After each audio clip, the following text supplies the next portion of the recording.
This conference will now be recorded. अद्य शनिवासरः अथवा मन्दवासरः आषाढ पौर्णिमा गुरुपौर्णिमा इति लोके तथा आषाढ कृष्ण प्रतिपदा च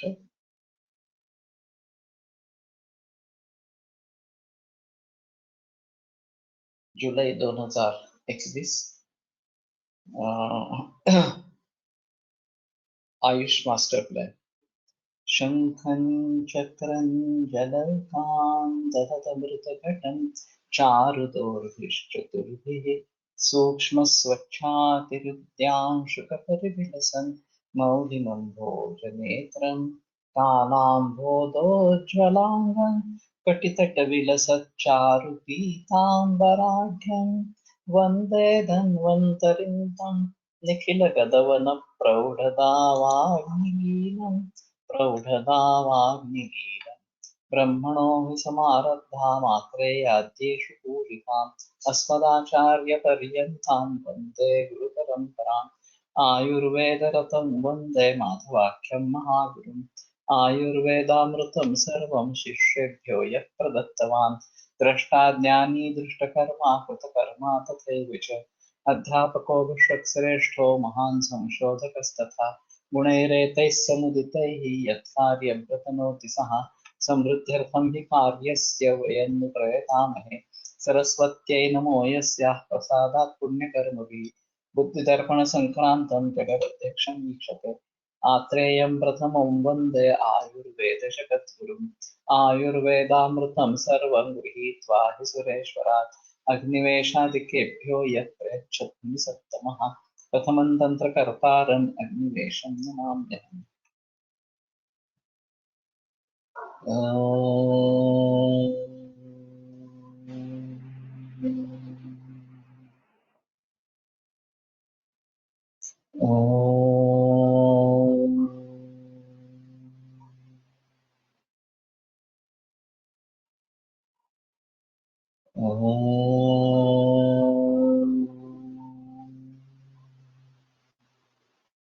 ओम शांति शांति शांति।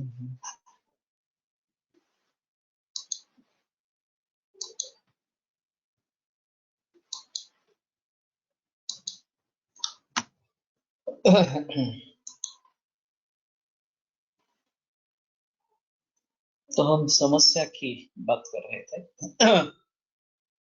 जो modern sciences physics chemistry biology इसका काफी परिणाम आधुनिक शास्त्र वैदिक शास्त्र पर हुआ है और ये सभी जो दृष्टिकोण है ये सभी शाला के स्तर पर उतर आए हैं। तो शाला से ही लेकर हमें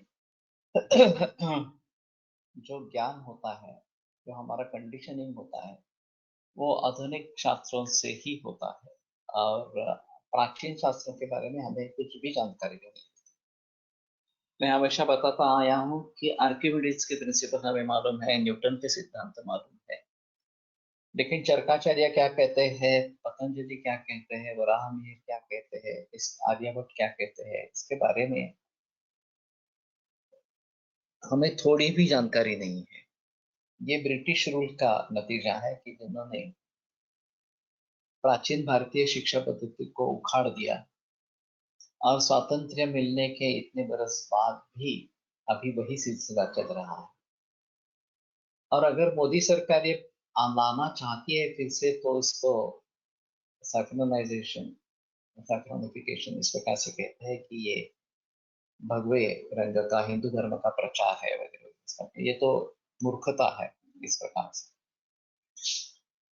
तो प्राचीन संस्कृत वाङ्मय में या शास्त्रीय वाङ्मय में बहुत सारा ज्ञान का खजाना पड़ा है। जैसे एक आयुर्वेद उसमें से है, योग उसमें से है, कौटिल्य का अर्थशास्त्र उसमें से है। लेकिन हमारी पीढ़ी को, हमारी युवा पीढ़ी को इसके बारे में कुछ भी जानकारी नहीं है। तो ये बड़ी समस्या है और उसका हल कैसे निकालें ये थोड़ा सा सोचना पड़ेगा। तो development of particular view point of the society and medical professionals towards health and diseases, शुरू से ही लेकर इन्हीं का प्रभाव हमारे ऊपर होता है। और अभी बुखार आता है तो ये इन्फेक्शन है, इसी प्रकार से हम मानते चलते हैं। और रोग का प्रतिबंध करना है तो वैक्सीनेशन लेने हैं, इसी प्रकार से हम मानकर चलते हैं। तो ये बड़ी मुसीबत इस प्रकार की है। Hence, inability to understand and accept different views due to particular mindset. तो इस मानसिकता बनने के कारण हम समझ ही नहीं सकते कि दूसरे कोई इसके बारे में दृष्टिकोण हो सकते हैं। और मैंने कल नानंद सर का उदाहरण दिया था कि 1.5 बरस एक युवा उनके साथ झगड़ा कर रहा था कि नहीं, डायग्नोसिस एलोपैथी ने किया है, आप सिर्फ दवाइयां दे दे इस प्रकार से। ISM is not even a strong alternative in its own country, ये सभी जानते हैं। People start searching ISM practitioners only after complete failure of conventional medicine, either for chronic or for acute diseases. तो जहां एलोपैथी खत्म होती है वहीं आयुर्वेद, होम्योपैथी वगैरह के बारे में सोचा जाता है। तब तक ना ही एलोपैथी के डॉक्टर्स बताते हैं कि हमारे पास कुछ नहीं है, तुम दूसरे किसी का इलाज देखो इस प्रकार से। और ना ही दूसरे लोगों से सलाह मिलती है इस प्रकार से। मैंने थोड़ा एक अजीब किस्सा देखा था।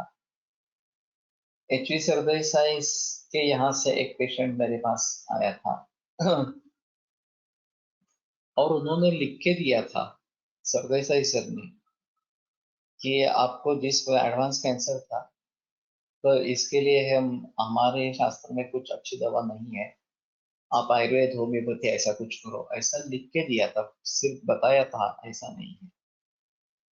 तो ये थोड़ा अपवादभूत इस प्रकार का रहेगा कि इस प्रकार से उसमें से बुजुर्ग लोग इस प्रकार से कहेंगे।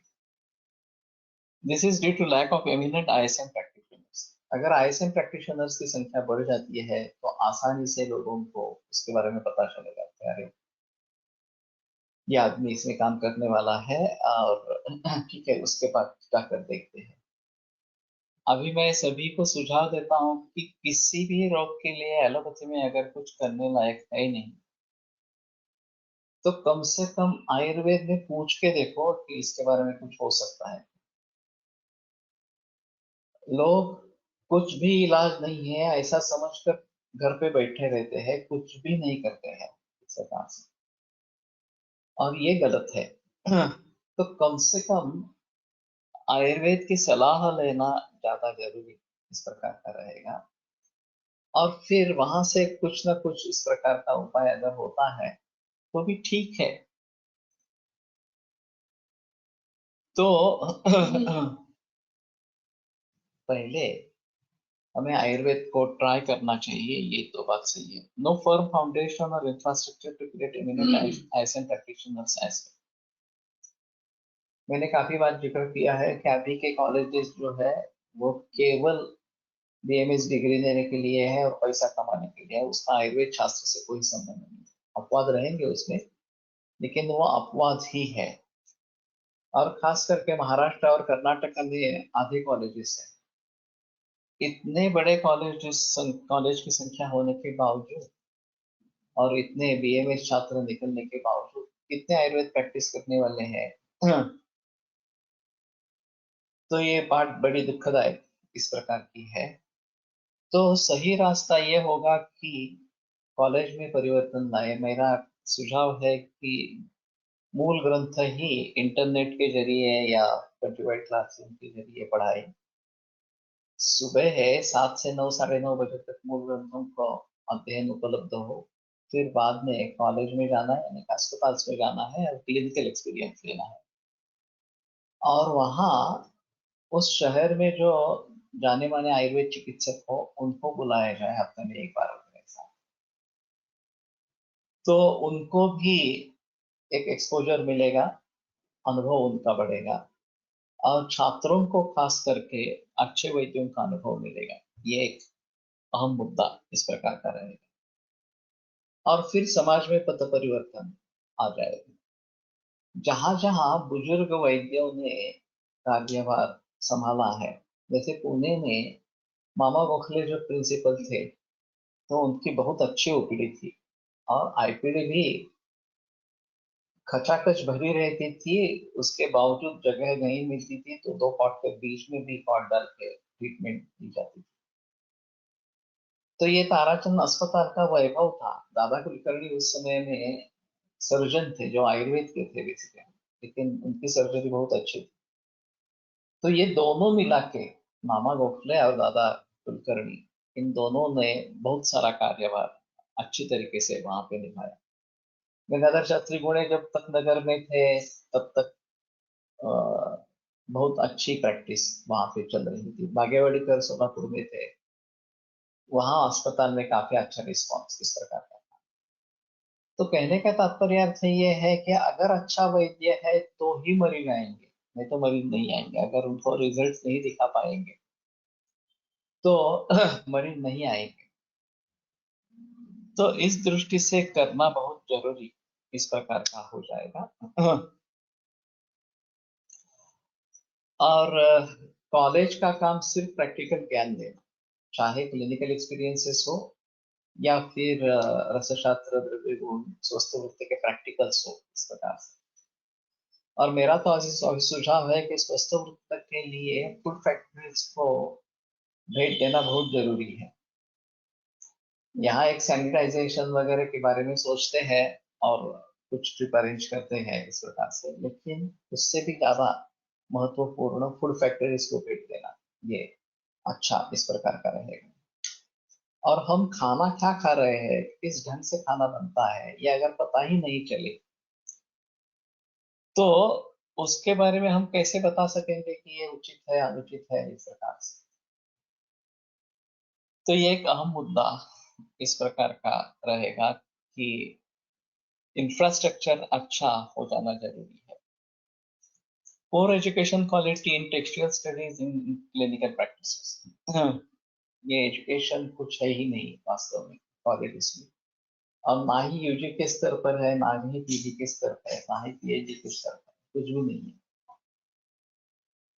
तो इसमें बदलाव लाने के लिए सभी लोगों ने जो प्रयास किए हैं, वो अभी के जो अध्यापक हैं उनको काम में कैसे लगाएं, इसी द्वारा लोगों ने सोचा है। तो फिर कंपल्शन करो, थंब इम्प्रेशन करो, लेक्चर होना जरूरी है, उसके लिए मेमो दे दो, वगैरह वगैरह, ये उपाय सुझाए गए और उनका अमल भी किया गया। लेकिन इससे कुछ होगा नहीं, क्योंकि अगर उनको ही आयुर्वेद के बारे में कोई रुचि नहीं है, दिलचस्पी नहीं है, उन्होंने कभी आयुर्वेद की प्रैक्टिस की ही नहीं है, तो लोगों को क्या पढ़ाएंगे? ये पॉसिबल ही नहीं है। तो बेहतर ऑप्शन है हम यूजी छात्रों पर ज्यादा कष्ट करें, कि जो आगे बनकर एमडी होकर कॉलेज में सिखाने के लिए आ जाएंगे, तो उभरते छात्र जो है उनके ऊपर ज्यादा जिक्र करें। और वो पीढ़ी अगर अच्छी बनती है तो आगे वाली पीढ़ी अच्छी बनेगी। अभी के जो अध्यापक है उन पर प्रयास करना व्यर्थ है। तो इसीलिए मैंने गुरुकुल की संकल्पना सामने रखी कोलटकर प्रतिष्ठान में। हाँ, जब ऐसा हुआ कि कोलटकर सर हर चातुर्मास में एक ग्रंथ का अध्ययन करते थे, मुझे मालूम था लेकिन मैं कर नहीं पाया। तो जब मैंने टीमवी से इस्तीफा दे दिया और हाँ, केवल प्रैक्टिस में प्रैक्टिशनर हो गया, तो उस समय में मैंने सोच लिया कि ठीक है, अब तो हमें कोई मुसीबत नहीं है, हम मूल ग्रंथों का अध्ययन शुरू करेंगे। और फिर ये कार्य हमने हमारे घर पे ही पहले शुरू किया कि सुश्रुत संहिता का अध्ययन आरंभ किया। तो छात्र आने लगे और हम 4 महीने में पूरा नहीं कर पाए चातुर्मास में, लेकिन 9-10 महीने में सुश्रुत का अध्ययन पूरा हो गया।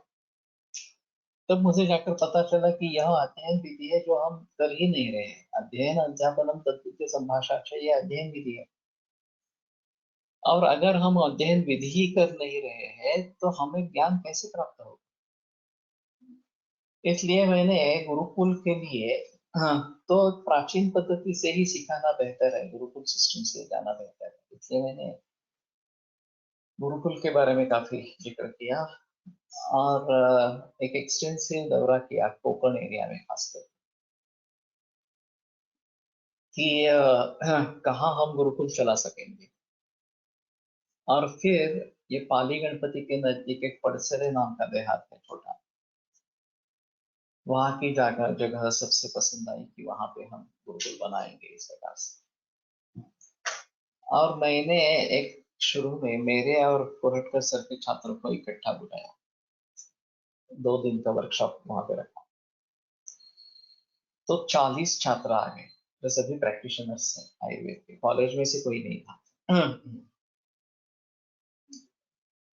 और फिर मेरा इंट्रोडक्टरी लेक्चर, हम सुबह 8 बजे पहुंचे, चाय हुआ और फिर मेरा लेक्चर हुआ सीधा। और मैंने ये बताने की कोशिश की कि आयुर्वेद आयुष का ज्ञान है, आयुष का वेद है। और आयुष क्या है, तो शरीर में तत्वात्म संयोग है इस प्रकार का। और ये नित्य है, नित्य गतिशील इस प्रकार का है, बदलने वाला इस प्रकार का है।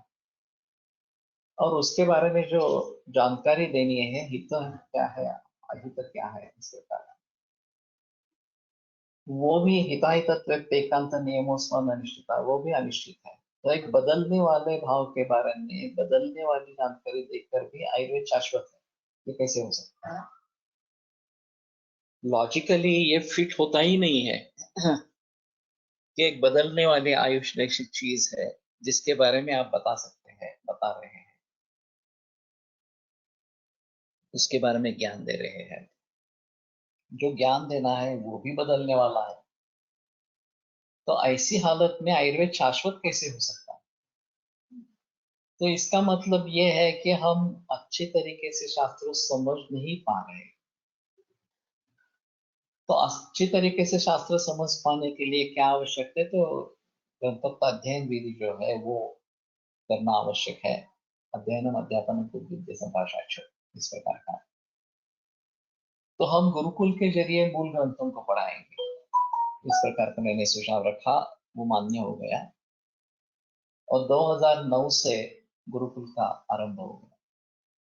अभी पिछले बरस और इस बरस केवल लॉकडाउन के वजह जरिए ये नहीं हो सका, लेकिन तब तक 10 बरस ये लगातार चलता रहा और आगे भी चलता रहेगा। जैसे ये लॉकडाउन का माहौल खत्म हो जाएगा तो आगे भी चलता रहेगा। तो कहने का तात्पर्य अर्थ ये है कि ये तो यूजी लोगों के लिए था।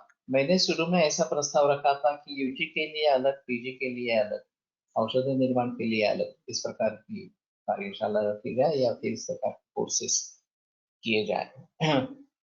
लेकिन हुआ सिर्फ यूजी के लिए ही हुआ। उसमें कुछ पीजी छात्र भी आ गए और फिर उन्होंने बाद में जाकर पीजी किया और कॉलेज में अध्यापक के रूप में लग गए, ये भी हो गया। और फिर जो क्वालिटी गुणवत्ता मैं चाहता हूँ कॉलेजेस में हो, उसमें कुछ हद तक सुधार आ गया। तो हमारा जो मकसद था वो सिद्ध हो रहा है, उसमें कोई प्रॉब्लम नहीं है अभी। सिर्फ ये एक्टिविटी निरंतर चलती रहनी चाहिए। और ये पुणे बेस्ड एक्टिविटी है क्योंकि पुणे में काफी वैद्य है।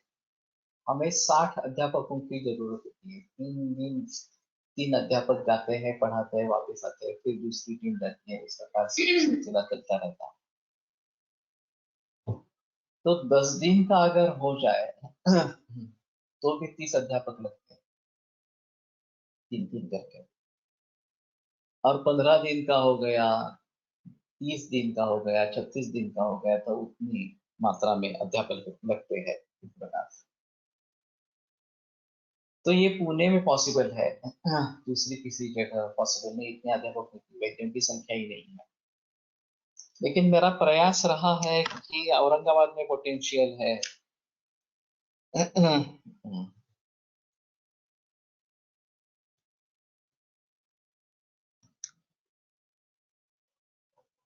कोल्हापुर में कुछ हद तक पोटेंशियल इस प्रकार का है ये कोर्सेज चलाने का। लेकिन फिर भी ये प्रयास सफल नहीं हो रहे हैं। और ये केवल हम महाराष्ट्र के बारे में सोच रहे थे, पूरे भारत वर्ष के बारे में अगर सोचना है तो केरल में पोटेंशियल है, लेकिन उनको मूल ग्रंथ पढ़ाने के बारे में सोचना पड़ेगा। वैसे वाग्भट का काफी प्रचलन है वहां पे। और आश्चर्य लगा मुझे, एक किसी कोई छात्र केरल में एमडी कर रही थी, और उसने कुछ अध्ययन के बारे में एमडी करना था। तो उसने मुझे सुझाव दिया कि साउथ में चरक की ट्रेडिशन कितनी है, इसका सर्वे स्टडी करना है इस प्रकार से। और उसका कहना था कि साउथ में बिल्कुल चरक की ट्रेडिशन नहीं है, केवल वाग्भट और वाग्भट, या ज्यादा से ज्यादा सहस्त्रयोग, उसके आगे कुछ नहीं है। और डायग्नोसिस एलोपैथिक और ट्रीटमेंट आयुर्वेदिक, यही सिलसिला बरसों से चलता आ रहा है। फिर भी अच्छे रिजल्ट्स है, और काफी भीड़ होती रहती है। महाराष्ट्र की ट्रेडिशन अलग है, जो कोलटकर सर ने जिसकी नींव डाली है। तो इसमें आयुर्वेदीय निदान को भी उतना ही महत्व दिया जाता है, और फिर उसके आधार पर चिकित्सा इस प्रकार की करनी है। तो कहने का तात्पर्य अर्थ ये है कि अगर हमें आगे बढ़ना है, तो ये अध्ययनम अध्यापनम तद्विद्य संभाषाच्च, मूल ग्रंथों का अध्ययन। अभी बहुत सारे छात्र ऐसे हैं जो मूल ग्रंथ पढ़ भी नहीं सकते, अर्थ करना वगैरह तो दूर की बात है, ठीक तरीके से उच्चारण करना इन सूत्रों का ये भी नहीं आता, संधि वगैरह समास वगैरह करना ये भी नहीं आता। और यह अध्यापकों की स्थिति है, छात्रों के बारे में छोड़ दें। और संविदा सिद्धांत के अध्यापकों के बारे में भी ये है, बाकी लोगों से बारे में पूछना और भी मुश्किल इस प्रकार का होगा। तो कहने का तात्पर्य अर्थ ये है कि इसके लिए काफी प्रयास करने पड़ेंगे कि मूल रूप से ग्रंथों को पढ़े, समझे, भली भांति प्रैक्टिकली प्रयोग करे, और फिर छात्रों तक ये सभी ज्ञान पहुंचाए।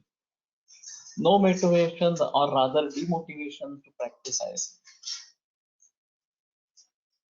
तो जब मैं पढ़ रहा था, सीख रहा था, तो हमें ऐसा बताया गया है कि भूमि में निमित्र कला पटोला वासानुता पर प्रकार का ये अमृत में जो भी निम्बा दिखा रहा है, वो बताया और कहा कि वास्तव में इसका कुछ व्यवहार में उपयोग नहीं होता है, ये केवल परीक्षा के लिए है।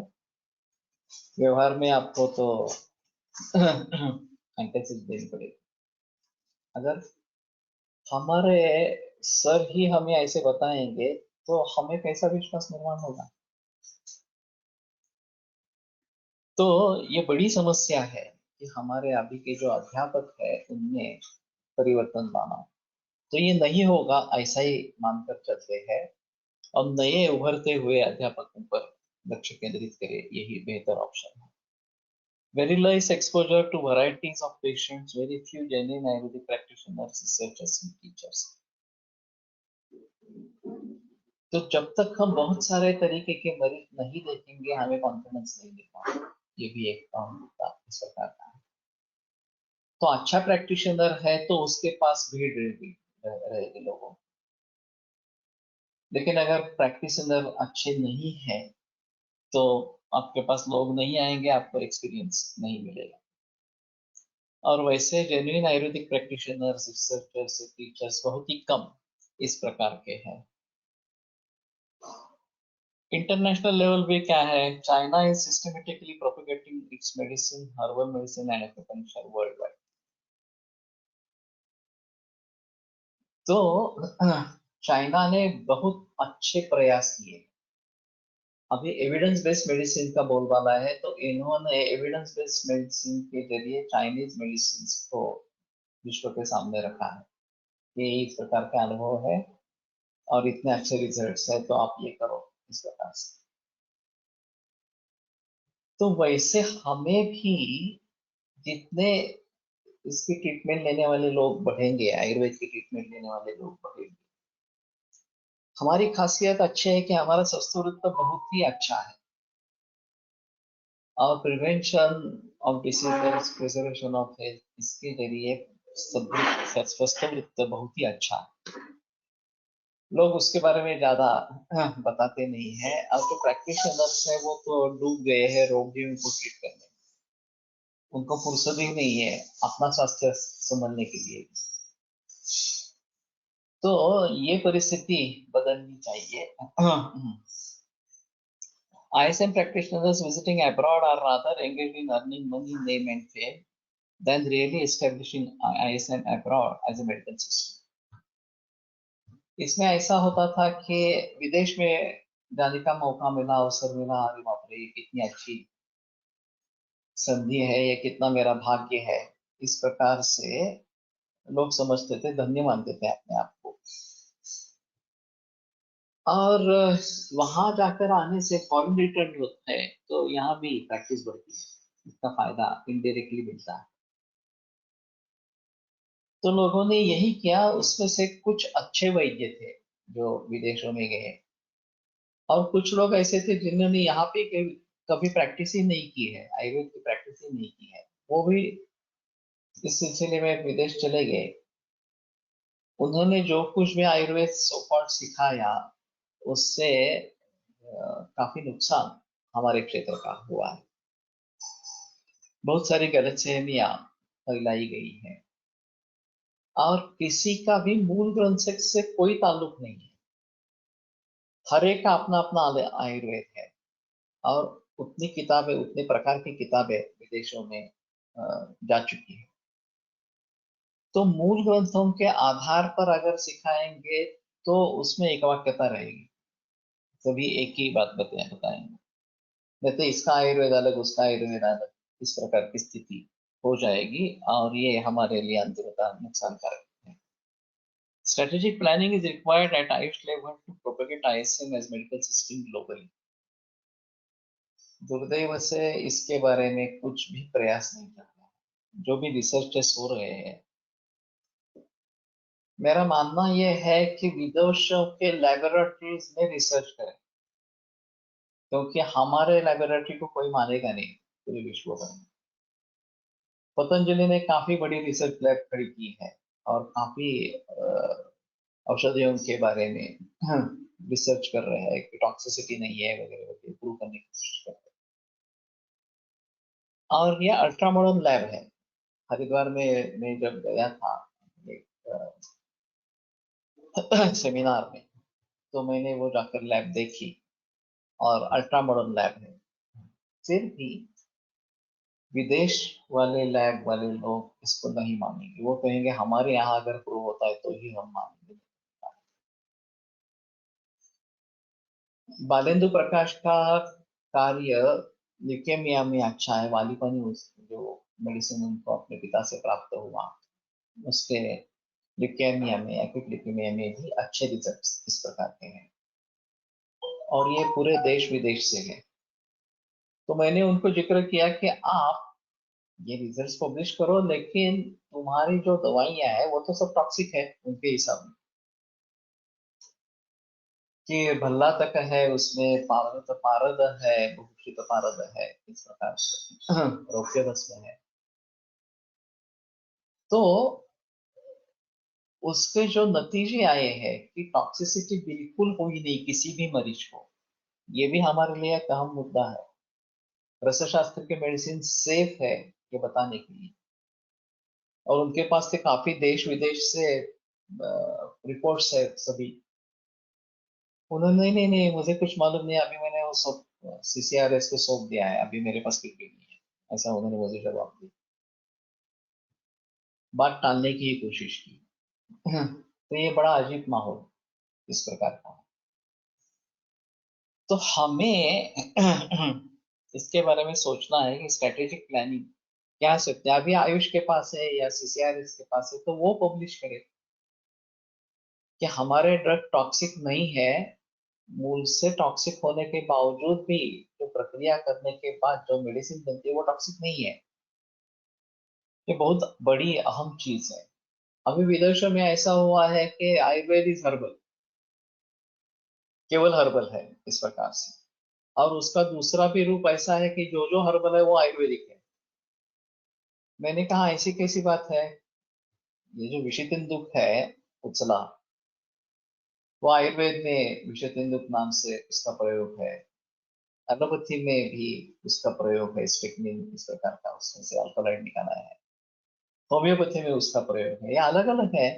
लक्सोमिका ये होम्योपैथी की दवा है, उसी पेड़ से बनी। तो देखने का तरीका क्या है, किस ढंग से, किस शास्त्र की दृष्टि से हम उसको देखते हैं, उसके आधार पर हर्बल अलग अलग हो जाता है, चाइनीज हर्बल भी है। तो आयुर्वेद केवल हर्बल नहीं, ये एक बात। और सभी हर्बल जो है वो आयुर्वेद नहीं, ये दूसरी बात। और ये पंचकर्म के बारे में कैसे बताएंगे हम लोगों को? हाँ। या फिर रसशास्त्र की दवाओं के बारे में कैसे बताएंगे, या अभी हम लोग, हमारे लोग टालते ही आए हैं, उसके बारे में बोलते ही नहीं है। ज्यादा से ज्यादा वनस्पति द्रव्यों के बारे में बोलते हैं, गोमय गोमूत्र के बारे में कोई बोलता ही नहीं है। क्योंकि वो समझते हैं कि लोग समझेंगे, अरे ये क्या कर रहे हैं, ऐसी गंदी गंदी चीजें दवाई में ला रहे हैं इस प्रकार से। और इसलिए उसके बारे में कुछ बोलते ही नहीं। तो ये भी अजीब माहौल है। वनस्पतिज, प्राणीज, खनिज तीनों का उपयोग आयुर्वेद में किया गया है। जगत तेव मानव शरीर में किंचित विद्यते द्रव्यम वशान नानार्थ योगे। पृथ्वी तल पर एक भी द्रव्य ऐसा नहीं है कि जो औषधि के रूप में प्रयोग में नहीं ला जा सकता। ऐसी अगर स्थिति है तो हम ऐसे कैसे समझेंगे कि ये हमारे यहाँ उपयोग में नहीं आती है, हमारा सिर्फ जो हर्बल है उतना ही आयुर्वेद है वगैरह। तो हमें इसमें से बाहर निकलना है। लोग क्या कहेंगे, साइंटिफिक मानेंगे नहीं मानेंगे, बातें अलग रखो। हमें पहले विश्वास होना है कि ये सभी दवाइयां हैं, ये सभी औषध है। उसको कैसे सिद्ध करना है, कैसे लोगों तक पहुंचाना है, ये अलग इस प्रकार की बात हो जाएगी। Ayurveda is a time-tested medical system with branches like surgery, toxicology, pediatrics, has the potential of handling all sorts of medical problems, current and future. पुराने जमाने में युद्ध होते थे, हाथ पांव कटने से पेट में बाण या भाला घुस जाना वगैरह, इस प्रकार की सभी प्रकार की इमरजेंसी होती थी। कौन ट्रीट करता था? आयुर्वेद ही था। एलोपैथी कहाँ थी वहां पे? कुछ भी नहीं थी। सर्जरी के जनक सुश्रुताचार्य है, प्लास्टिक सर्जरी के जनक भी सुश्रुताचार्य है, ये वर्ल्ड एक्सेप्टेड फैक्ट है। फिर भारतीय लोगों को ही उसके बारे में कुछ पता नहीं है, और ना कि हमारे कॉलेज में सर्जरी डिपार्टमेंट है उनको भी पता नहीं है। बाकी लोगों की बात छोड़ो, हमारा सर्जिकल यूनिट जो है, डिपार्टमेंट जो है, वो पूरा एलोपैथी के जरिए चलता है। ईएनटी का डिपार्टमेंट पूरा एलोपैथी के जरिए चलता है। केवल ऑप्थेल में अभी कुछ इस प्रकार के परिवर्तन आ गए हैं, गायनेकोलॉजी में कुछ परिवर्तन आ रहे हैं, लेकिन बाकी सभी जगह एलोपैथी ने टेक ओवर कर लिया है हमारे अस्पताल से। तो हम ये आयुर्वेद नहीं करेंगे तो कौन करने वाला है इसके बारे में? तो हमें इसके बारे में सजग होना बहुत जरूरी है, और सभी ढंग से आयुर्वेद का प्रयोग होना जरूरी है, सभी अंगों का प्रयोग होना जरूरी है। जो दो उद्दिष्ट आयुर्वेद के बताए जाते हैं, prevention of diseases and promotion of health, स्वस्थ से स्वास्थ्य रक्षण, treatment of various diseases of both kinds, chronic and acute, ये दोनों हमें अच्छी तरीके से लोगों तक पहुंचानी है। तो ये सब बैकग्राउंड हुई कि आयुष को क्या क्या करना है, या मास्टर प्लान क्या हो सकता है आयुष का। तो education in India and abroad, ये एक अहम मुद्दा इस प्रकार का है कि भारत में और पूरे विश्व भर में आयुर्वेद की शिक्षा किस प्रकार से चले, इसके बारे में सोचना है। संशोधन किस प्रकार से किया जाए, इसके बारे में सोचना है। क्लिनिकल प्रैक्टिसेस यहाँ और विदेशों में किस प्रकार से करनी है। Organic farming and cultivation of herbs, अब ये बड़ी समस्या हो गई है कि अभी तक जो हर्ब्स आ रहे हैं वो जंगल से आ रहे हैं, लेकिन जंगल काफी टूट रहे हैं। और अभी ये कल्टीवेशन उनका जरूरी हो गया। अगर आप किसी पर्टिकुलर वनस्पति की जरूरत है, अभी ये फिलैंथस नेरूरिया भूम्या मलकी, उसका एक प्रोडक्ट बन दुप्पा पेशों का है, तो उन्होंने एक खेत लिया और वहां पे उसकी खेती करना आरंभ कर। तो इस प्रकार से अभी ये जरूरत है और उसमें ऑर्गेनिक फार्मिंग इस प्रकार की जरूरत, क्योंकि ये पेस्टिसाइड रेसिड्यू अगर उसमें चले जाते हैं तो वो भी दिक्कत वाला मामला है, और खास करके आप एक्सपोर्ट कर रहे हैं तो ये बहुत ही दिक्कत वाला मामला हो सकता है। मैन्युफैक्चरिंग ऑफ मेडिसिन, ये भी एक अहम मुद्दा है। अभी वैद्यों की संख्या जैसे बढ़ रही है वैसे मैन्युफैक्चरर की संख्या भी बढ़ रही है। अब सभी को आमदनी मिल रही है, ऐसा नहीं है कि हाँ, जो जो मैन्युफैक्चरर्स हैं, अभी काफी नए नए मैन्युफैक्चरर्स इसमें उभर आ रहे हैं, और जरूरत जो है वो बढ़ती ही जाएगी। आयुर्वेद प्रैक्टिशनर जैसे बढ़ते जाएंगे वैसे ये जरूरत बढ़ती ही जाएगी। मार्केटिंग एंड इंश्योरेंस कंपनीज, ये हमारे लिए एक अहम मुद्दा इस प्रकार का है। जब तक मार्केटिंग नहीं होता तब तक आप सेल नहीं कर पाते। गोलटकर सर के घर का जो प्रोडक्शन कैलाश जीवन का है, आयुर्वेद संशोधनालय का, उसमें वो दवा तो अच्छी है, उसमें कोई संदेह नहीं है। भीतर लेने के लिए भी अच्छे है, बाहर से लगाने के लिए भी अच्छी है। लेकिन उनके पिता कीर्तनकार थे और वो उस दवा के बारे में बताते थे और फिर थोड़ा थोड़ा बना के बेचते थे। जब उनके लड़कों ने इसके बारे में सोचा कि आगे कैसे बढ़ाएंगे, तो लड़कों का कहना था कि केवल मार्केटिंग के जरिए ही वो देश विदेश में पहुंचे।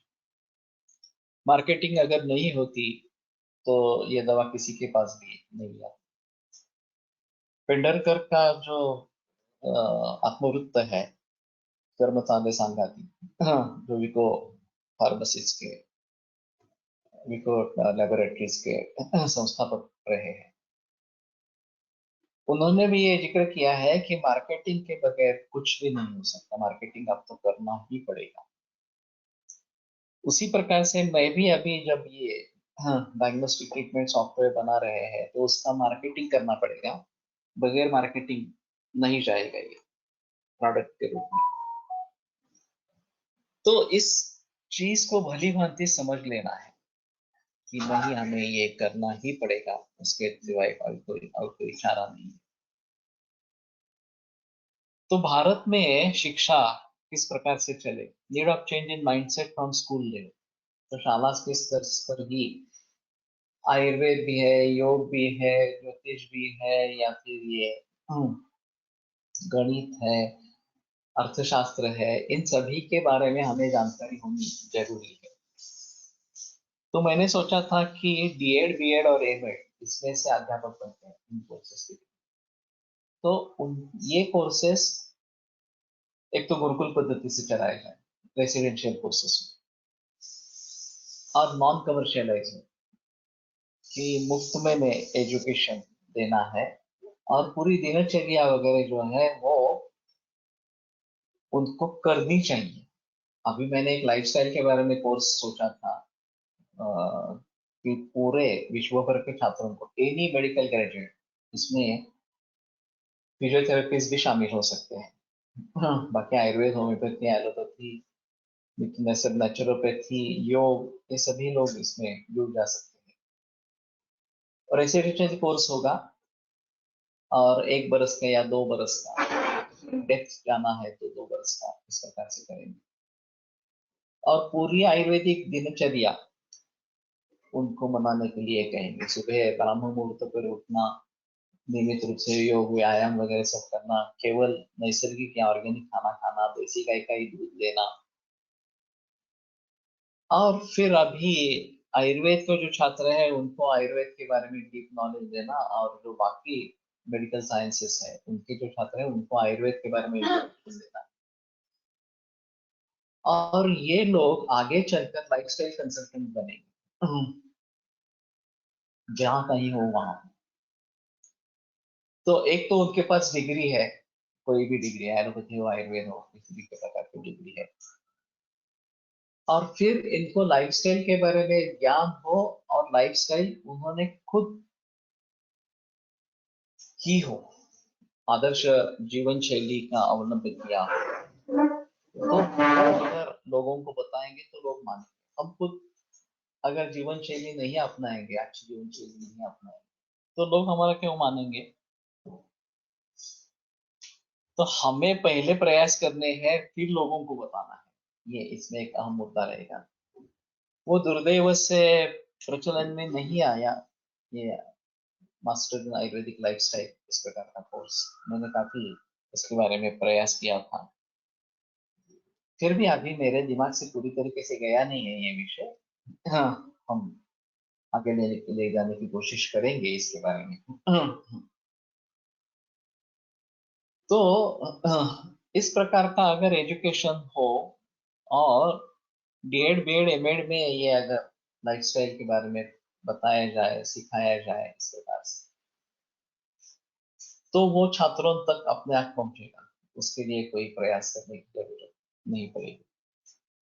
Implementation of Gurukul system for education without any commercialisation. विद्या विक्रय बन गई, ये बहुत बड़ी समस्या है। विद्या का ज्ञान ही होना है, दान ही होना है, और ये सबसे अच्छा दान है इस प्रकार से। तो हमें विद्या देकर पैसे कमाने हैं, ऐसी बिल्कुल स्थिति नहीं होनी चाहिए। वो गुरु मुख से ज्ञान का ग्रहण करे और लोगों को देते रहे, यही अच्छा है। Country wide classroom for quality ISM education, या इंटरनेट के जरिए भी अभी कर सकते हैं। Trend setting example Shri Madhavacharya ji. तो इसमें हमें काफी प्रयास किए, और मैंने शुरू से ही ये बताया था कि हम लोग कुछ भी पैसा नहीं लेंगे, आने जाने का भी खर्चा नहीं लेंगे, पढ़ाने का भी खर्चा कुछ नहीं लेंगे, जो अध्यापक के रूप में वहां पे जाएंगे। और हमारी 3 दिन की प्रैक्टिस बंद करके हमें जाना है, तो ये दूसरी तरीके से भी घाटा है। हमारी आमदनी कम होगी, वैसे तो कम नहीं होती है, लोग एडजस्ट करके आ जाते हैं दूसरे दिन, लेकिन वहां पे कुछ भी पैसा नहीं लेना है। तो शुरू में कुछ लोगों का कहना था कि ऐसा कहने पर लोग नहीं आएंगे, लेकिन ऐसा हुआ नहीं। अध्यापक आते रहे, पढ़ाते रहे, 3 3 दिन वहां पे रह के पढ़ाते रहे, तो कोई दिक्कत नहीं आई उसके बाद। अगर हम खुद डेडिकेटेड है, तो ही हम लोगों से डेडिकेशन की अपेक्षा कर सकते हैं। हम ही खुद डेडिकेटेड नहीं है, तो लोगों से अपेक्षा कैसे किस प्रकार से की जाए? तो ये माधवाचार्य गुरुकुल ये बहुत अच्छा उदाहरण है, और वो काफी जगह फैल जाना चाहिए। Education abroad, training modern doctors. China has introduced vacation course after second innings.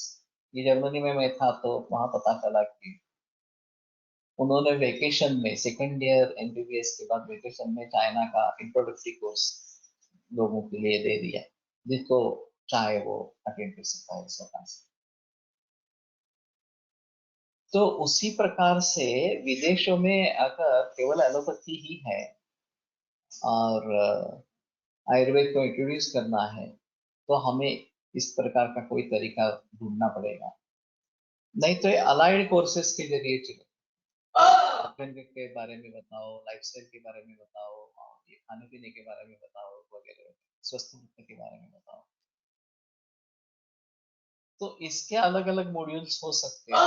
इससे आरंभ करो, आयुर्वेद के तत्व ज्ञान को देना आरंभ करो, बताना आरंभ करो, और फिर लोग आयुर्वेद को शास्त्र के बारे में सोचेंगे, आयुर्वेद शास्त्र के बारे में सोचेंगे, दिलचस्पी निर्माण होगी। फिर ये आपका जो रेगुलर इस प्रकार का जो डिग्री कोर्स है वो ऑफर करो, और वो मोल्ड होना चाहिए उस देश की कंडीशंस वगैरह को देखते हुए, लेकिन मूल ग्रंथ ही पढ़ाने हैं, ये सबसे अहम मुद्दा इस प्रकार का है। Spread of Ayurveda as paramedical system at the global level, Ayur, yoga, massage, lifestyle counseling, diet consultancy. आयुर योगा के बारे में मेरे मन में काफी इस प्रकार के विचार है, क्योंकि योग ऑलरेडी फैल चुका है पूरे विश्व में। योग दिवस 192 कंट्रीज में सेलिब्रेट किया जाता है, तो ये हमारे लिए बहुत अच्छी बात है। और मेरा जो विदेश जाना शुरू हुआ वो योग टीचर्स के जरिए ही शुरू हो गया। तो ये एक अच्छा मौका इस प्रकार का रहेगा, और उसके जरिए आयुर्वेद सिखाना आरंभ करेंगे तो एक अच्छी बात हो सकती है। रिसर्च में आयुर्वेद का होलिस्टिक अप्रोच है और कन्वेंशनल मेडिसिन का रिडक्शनिस्ट अप्रोच है, फोकस का इस प्रकार का है। Innovative themes are required for golden triangle by keeping the identities of both. Mashelkar sir की ये कल्पना थी कि एक गोल्डन ट्रायंगल बने, जहां आधुनिक वैद्य आयुर्वेद जैसे प्राचीन शास्त्र और नए फिजिक्स वगैरह इस प्रकार के जो शास्त्र है, केमिस्ट्री है वगैरह वगैरह, इन सभी का मिलाप हो। अभी ये काफी मुश्किल है, उनका तो मिलाप हो चुका है, एलोपैथी और मॉडर्न साइंसेस का मिलाप हो चुका है, लेकिन आयुर्वेद दोनों से अलग इस प्रकार का है। तो उन्होंने बताया कि जब आयुर्वेदिक बायोलॉजी ये कंसेप्ट कहीं पे रखी गई विदेशों में, तो बड़े खुश हुए कि आयुर्वेद शब्द वैज्ञानिक लोग बोलने लगे इस प्रकार से। नहीं तो मैं मुझे याद नहीं, लंदन में शायद होगा कि purpose of visit I said lectures on Ayurveda. Then he said, "What is Ayurveda?" Yes. And then I said, "It's ancient Indian medical system." He accepted. लेकिन लोगों को आयुर्वेद शब्द भी मालूम नहीं है। डिक्शनरी में आप ढूंढेंगे तो आयुर्वेद शब्द मिलता नहीं है, अभी मालूम नहीं फिलहाल उसमें सुधार हुआ है नहीं हुआ। एनसाइक्लोपीडिया में जाकर ढूंढेंगे तो आयुर्वेद शब्द नहीं मिलेगा। तो कहाँ कहाँ हमें परिवर्तन करना है, ये एक बात समझ में लेनी चाहिए। ब्रिटिश लोगों का जरूर उदाहरण इसके बारे में सामने रखना है कि यहाँ अंग्रेजी का प्रचार प्रसार किस प्रकार का हो। उन्होंने सभी भारतीय भाषाओं का अध्ययन किया और भारतीय भाषाओं के लिए अंग्रेजी में कौन से शब्द है ये देने की कोशिश की, ताकि लोग अंग्रेजी पढ़ सके, अंग्रेजी में व्यवहार करना आरंभ करेंगे इस प्रकार से, और फिर उनका स्तर ऊंचा रहेगा तो हमारे समाज में फूट होगी, और वही उनके लिए चाहिए थे, डिवाइड एंड रूल, यही उनका मकसद था। तो बहुत स्ट्रेटेजिक प्लानिंग की है। अगर हमें लोगों तक आयुर्वेद पहुंचाना है तो उनकी उनकी भाषाओं में किस प्रकार से ग्राउंड लेवल तक जाकर उनके उनके बारे में बताएंगे, ये करना जरूरी इस प्रकार का। तो इतनी तो सोच कोई भी नहीं दिखा रहा। हम केवल ये कुछ हद तक ये त्रिदोष सिद्धांत, पंचमहाभूत सिद्धांत के बारे में बताते हैं, कुछ आहार द्रव्यों के बारे में बताते हैं, बस यही हमारा आयुर्वेद विदेश। तो ये माहौल बदलना इस प्रकार का चाहिए। Development of objective parameters for Ayurvedic concepts like Agni, Bala, etc. with the help of physics. तो अग्नि ज्ञान शक्ति परीक्षित, बलम व्यायाम शक्ति परीक्षित, ये हमारे यहाँ सूत्र है, लेकिन उसके आगे में उसके बारे में ज्यादा बहस इस प्रकार की हुई नहीं है। Modern parameters to be used before and after Ayurvedic treatment to review the results of Ayurvedic treatment as a whole. ये अभी WHO कर रही है, उन्होंने एक्चुअली वो शुरू किया चाइनीज मेडिसिन के लिए, क्योंकि चाइनीज भी अल्टरनेटिव है, ब्लैक बॉक्स इस प्रकार का वो बताते हैं रिसर्च मॉडल। तो ये हमारे लिए भी ठीक है, लेकिन सिर्फ वही मॉडल है ऐसा नहीं बता सकते। Kinds of research is fundamental development of objective parameters improving lifestyle. या हमारे जो तत्व है वो कैसे समझेंगे। Tata institute of fundamental research जो चेंबूर में है, TIFR, काफी जानी मानी संस्था इस प्रकार की है। और सिर्फ टाटा ही इस प्रकार से सोच सकता है कि फंडामेंटल रिसर्च को सपोर्ट करने के लिए, बाकी सभी जो लोग अप्लाइड रिसर्च को फंडिंग देते हैं। लेकिन ये टाटा की दूरदृष्टि है कि फंडामेंटल रिसर्च में काम। हमारा त्रिस्कंद कोश फंडामेंटल रिसर्च, प्राकृतिक कोश फंडामेंटल रिसर्च। तो बहुत ही कम लोग इसको समझते हैं और फिर उसके जरिए काम करते हैं। Critical editions of ayurvedic text on the basis of manuscripts, ये टेक्सचुअल में हो सकता है। और मुझे बड़ा आश्चर्य लगा कि वियन्ना में ये काम पहले शुरू हुआ, चरक विमान स्थान का क्रिटिकल एडिशन। भारत में कहीं नहीं चल रहा। और मेरे मन में था, लेकिन बाद में मैंने सोचा कि इससे बेहतर है प्रसंगकोश प्रातिपदिक कोश, क्योंकि इसमें बहुत सारा उत्खनन करके बहुत थोड़ा हाथ में लगेगा क्रिटिकल एडिशन। उसके बावजूद नई संहिता लिखना ज्यादा अच्छा है, या फिर त्रिस्कंद कोश या प्रातिपदिक कोश जैसे काम करना ज्यादा अच्छा इस प्रकार का।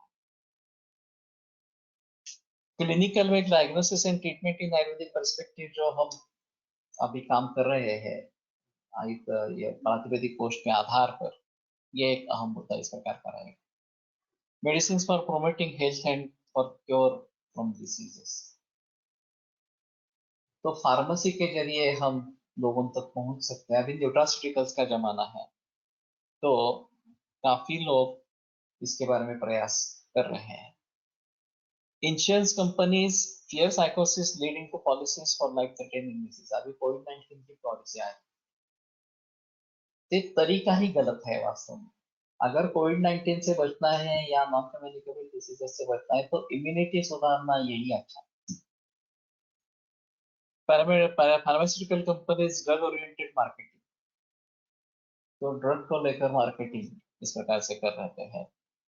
Hospital management groups luxurious hospitals with commercial views, ये भी एक बड़ा अजीब माहौल इस प्रकार का है।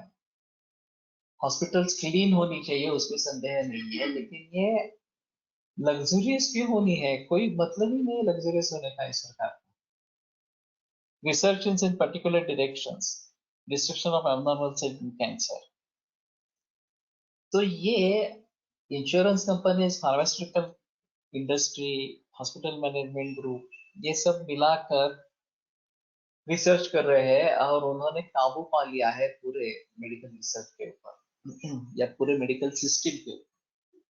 इसलिए मैंने एक बीच में श्रृंखला चलाई थी, birds eye view about medical world, इस प्रकार से।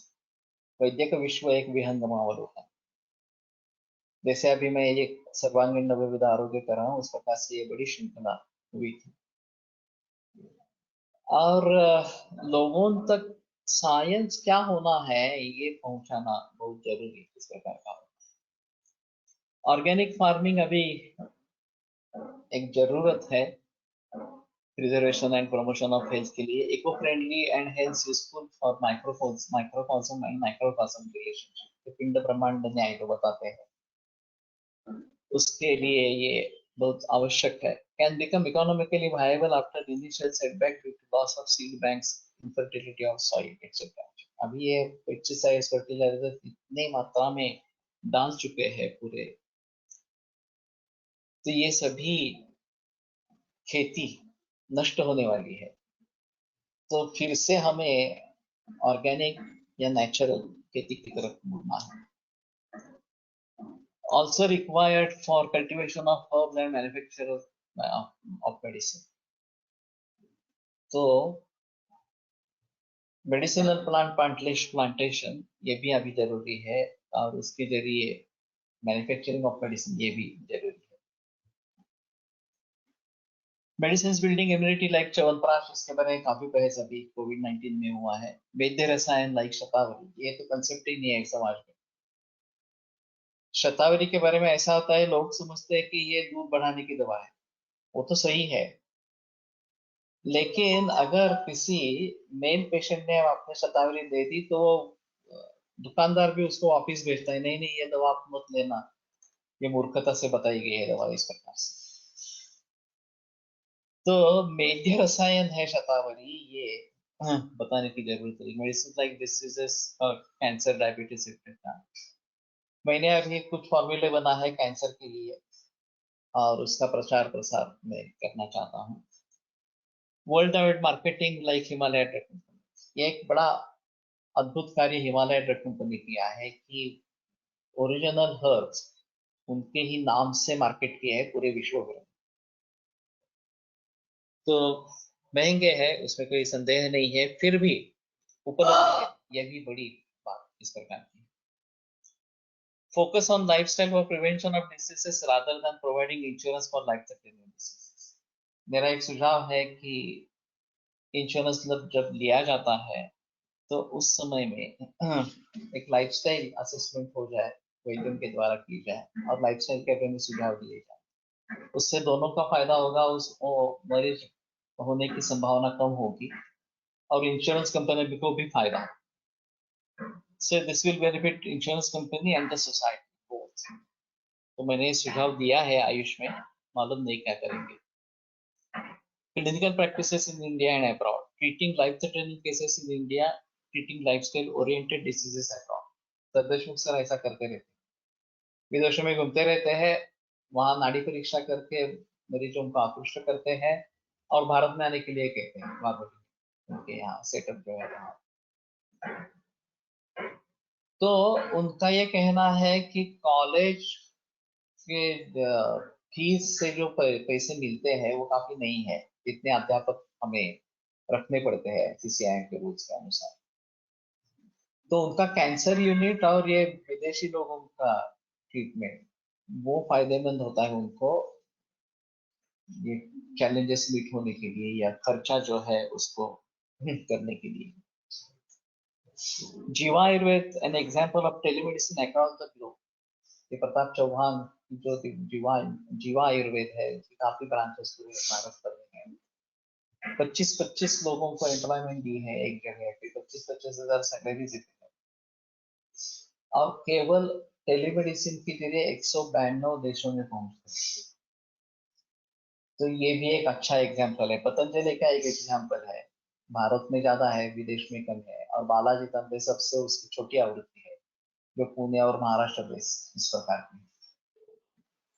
लेकिन ये सभी प्रयास मेडिसिन लोगों तक पहुंचाने के इस प्रकार, फिर भी सभी लोगों ने बहुत अच्छा खासा पैसा कमाया।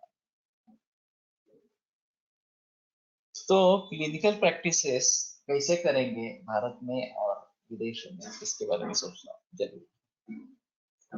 तो ठीक है, आज यहीं पे रुकते हैं। इन्फ्लुएंस नहीं, हमारा इन्फ्लुएंस बढ़ाएंगे, उनका इन्फ्लुएंस कम करने का सवाल नहीं है। हमारा इन्फ्लुएंस किस प्रकार से बढ़ाए, ये थोड़ा सा देखना पड़ेगा।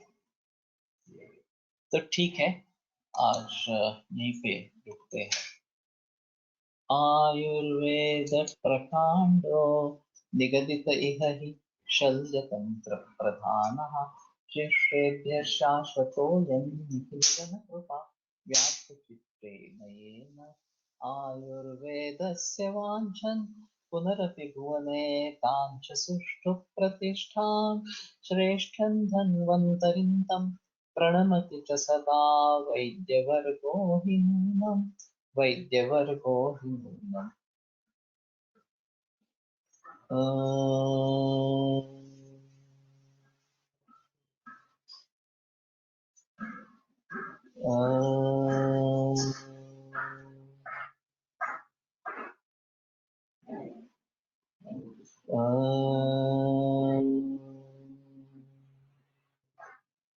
ओम शांति शांति शांति।